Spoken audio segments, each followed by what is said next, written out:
Welcome to Backstage with PR. I'm Paul Reeder, your host, and we are on the phone with Trevor Hall, singer, songwriter, musician, who was here in Lake Tahoe back in the winter season of 2010.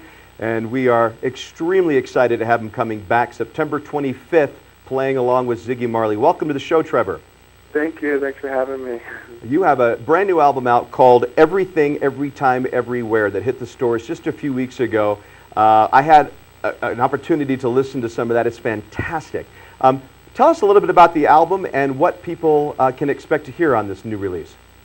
Everything, Every Time, Everywhere is it's a very kind of rocking album compared to some of my other stuff. It's very raw, but at the same time it has lots of different genres on it. It has some reggae, has some rock, has some, just acoustic music. But it is, it's a very positive album.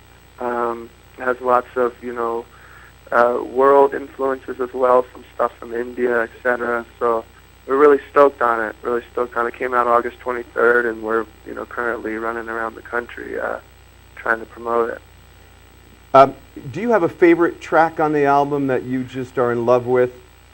I do. There's a song called "The Love Wouldn't Die," which is near the end of the album. I like it just because it's very different than what I usually do, so it's kind of refreshing in that sense, musically. And we had a lot of fun recording it. It was, with the drums and all the other instruments that went on that song, it was like a very interesting process to see it come alive, and it's also a great song to play live, so that'd have to be my favorite track.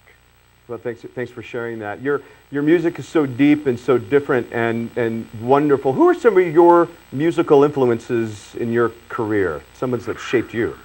I've had lots of, ever since I was a kid, I was always into reggae music, and, Bob Marley was definitely one of those founding kind of fathers, for me. And then from there, I got into like lots of Burning Spear or Culture, like kind of the old roots reggae. But other than that, I was really into Ben Harper when I was a teenager. Some of those albums like Fight for Your Mind and The Will to Live really, really affected me and really, kind of shaped my foundation, I remember exactly where I was, when I first heard that album, The Will to Live, and it's always stuck with me, and even now if I get kind of dry, inspirational-wise, I'll turn back to that album, I'll listen to some of those albums, but it really stemmed from a lot of that roots reggae era, Ben Harper, the kind of acoustic music.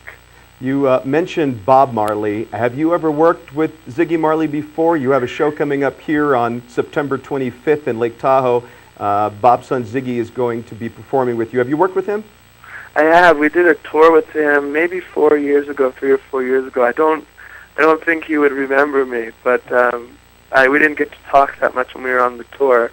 But I remember the last show we played in New York at Irving Plaza, and after the show, he kind of came into the dressing room and he was like, "Yeah, you're cool, man. You're cool vibe and good music. I liked it." And then he, walked out, and I was like, "Oh man, that just made my whole life, But I don't know if he'll remember me now. It's been a little bit."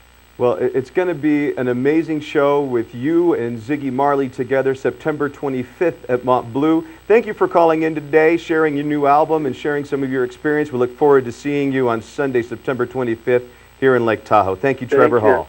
Thanks very much. Thank you. I'm Paul Reeder. You're Backstage with PR.